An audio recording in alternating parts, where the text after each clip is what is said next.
इमरान खान साहब की रहाई और आंख का मामला एक तरफ रह गया है और पार्टी जो है वो आपस में गुत्थम गुत्था हो गई है।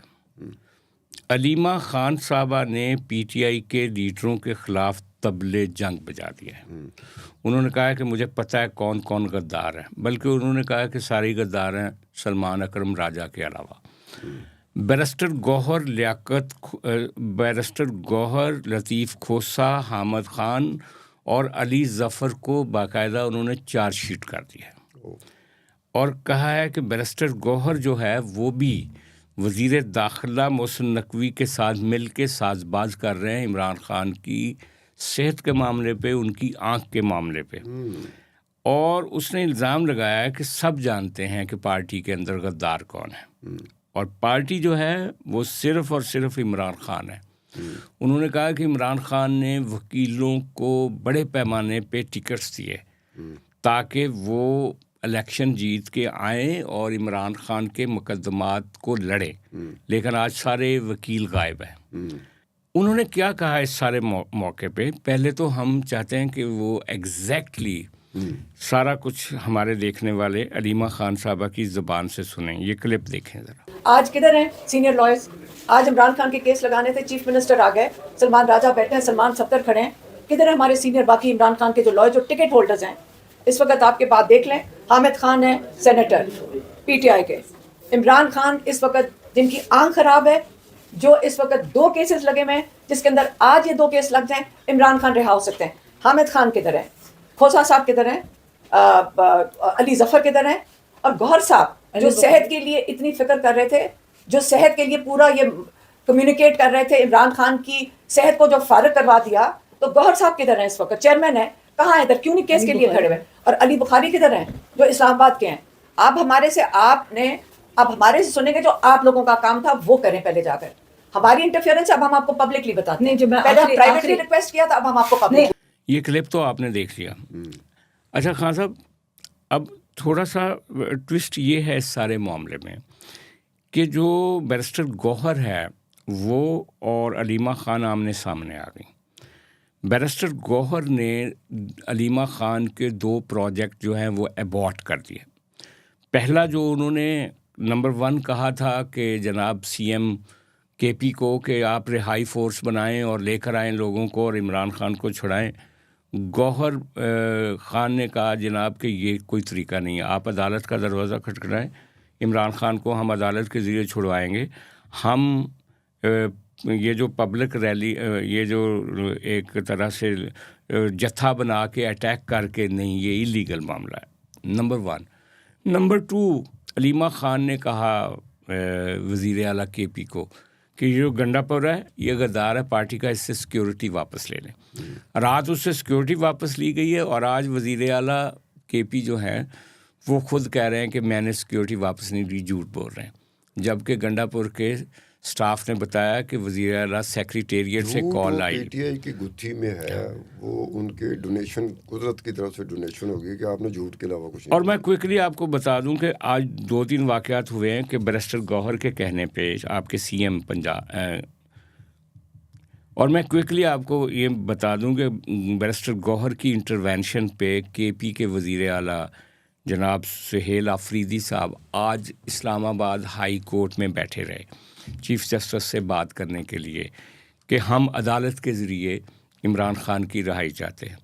चीफ जस्टिस ने उनकी बात तो नहीं सुनी, लेकिन बाद में उनके सेक्रेटरी ने, चीफ जस्टिस के जो सेक्रेटरी हैं, रजिस्ट्रार या सेक्रेटरी, उन्होंने ये जो पीटीआई का डेलीगेशन था वकीलों का, उनसे मुलाकात की। सलमान अकरम राजा भी उसमें मौजूद था और वादा किया कि कल हम आपके में जो ज़मानत के मुकदमे बुशरा बीबी के और इमरान खान के वो फ़िक्स कर रहे हैं। और हाई कोर्ट इस्लामाबाद की तरफ से ये यकीन दहानी कराई गई कि कल उनके बुशरा बीबी के और इमरान खान के जो केसेस हैं, ख़ास तौर पे अल-कादर यूनिवर्सिटी का और दूसरे, उनकी जो ज़मानत की दरख्वास्तें हैं वो फ़िक्स कर दी जाएंगी। ये वाली सूरत हाल है। मैं आपसे ये पूछूंगा, कल आपने कहा था कि जब हम बात कर रहे थे तो आपने कहा था कि गौहर खान की अब खैर नहीं है। अलीमा खान जो जैसे गौहर ने रोका है रहाई फोर्स से, कल भी हमने बात की थी कि उसने कहा था लीगल फ़ाइट करनी चाहिए। तो आज आपने ये सारी वीडियो देखी है, अब आप क्या इरशाद फरमाएंगे? यार अलीमा खान से बचा कौन है, मुझे पहले ये बताओ। अपनी पार्टी में बात कर रहा हूँ, पीटीआई में कौन बचा उससे? सलमान अकरम राजा को तो उसने कहा कि ये ठीक कल है। सलमान अकरम राजा की बारी होगी, चलो हफ्ते बाद महीने बाद ये सलमान अकरम राजा होगा, इसी को पड़ गई होगी अलीमा खान। उन्होंने एक मुलाजमों को मुलाजमत देते हैं पीटीआई में, और मुलाजमत बाकी बात है कि जहाँ कहीं मुलाजमत की जाए तो आप आगे से बोल नहीं सकते, क्योंकि आप मुलाजमत कर रहे हैं। सियासी जमात तो नहीं कि सियासी होता है। ये सारे जो लोग आए हैं इनको इमरान खान ने मुलाजमत में रखा है, जिसको कि अलीमा खान बड़े अच्छे तरीके से जानती है। उसे पता है किसको किस वक्त चुप कराना, किस वक्त किसी को क्या कहना कि तुम कौन। ये बैरिस्टर गौहर के बारे में कहा, ये हामिद खान साहब के बारे में लतीफ़ कहा, खोसा के बारे ये में, लतीफ़ अली खोसा, जफ़र के बारे में, ये अली जफ़र, ये बड़े नाम हैं। कोई बोला उनमें से? बताएं। उसने क्या कहा? गद्दार है ये। उसने कहा है, अलीमा खान ने कहा है कि ये पार्टी के गद्दार हैं, ये पार्टी के गद्दार हैं, और कहते हैं कि पार्टी जानती है गद्दार कौन है। अब इन गद्दारों से पूछा जाए कि मुलाजमत आपने करनी है तो करते रहें फिर अगले कई साल तो आपको मुलाजमत, क्योंकि मुलाजमत में इन चारों को भी फ़ायदा है। गौहर को भी फ़ायदा है, हामिद खान को भी फ़ायदा है, तारिक लतीफ़ खोसे को भी फ़ायदा है, अली जफ़र को भी फ़ायदा है। ये मुलाजमत कर रहे हैं। ये कोई सियासी जमात होती ना, जहाँ सियासी होते हुए बैठे होते, तो इतनी बात कोई बर्दाश्त नहीं करता होता। वो पता मुलाजमत कर रहे हैं कि जो कुछ भी मिला हुआ है इमरान की वजह से मिला हुआ है, अपना तो इनके पास पल्ले कख नहीं करना। क्या लतीफ़ खोसा के पास कुछ है? क्या अली जफ़र के पास कुछ है? क्या बैरिस्टर गौहर के पास कुछ है? क्या हामिद खान के पास कुछ है? नहीं है। ये बड़े नाम ज़रूर हैं, नहीं, लेकिन खान साहब, लेकिन अब पीटीआई में जाने के बाद ये बोने हो गए हैं। नहीं खान साहब, लेकिन मुझे ये बताएं कि मुकदमात आसफ जरदारी के ख़िलाफ़ भी थे, सेहत के मसले आसफ जरदारी को भी थे, उससे उस मियाँ नवाज शरीफ के ख़िलाफ़ भी मुकदमात थे, और उनके भी सेहत के मसाइल थे। कभी किसी फैमिली ने अपने वकीलों को इस तरह से चार्जशीट किया, या अपनी जमात को इस तरह से चार्जशीट किया जैसे वो अलीमा खान कर रही हैं? सजाद साहब, पीपल्स पार्टी चाहे जिस तरह की मर्जी पार्टी हो, नून लीग चाहे जिस तरह की मर्जी पार्टी हो, वो पार्टी होती है, उसमें ओहदे होते हैं, उसमें इज्जत की जाती है। पीटीआई में कौन इज्जत करता है?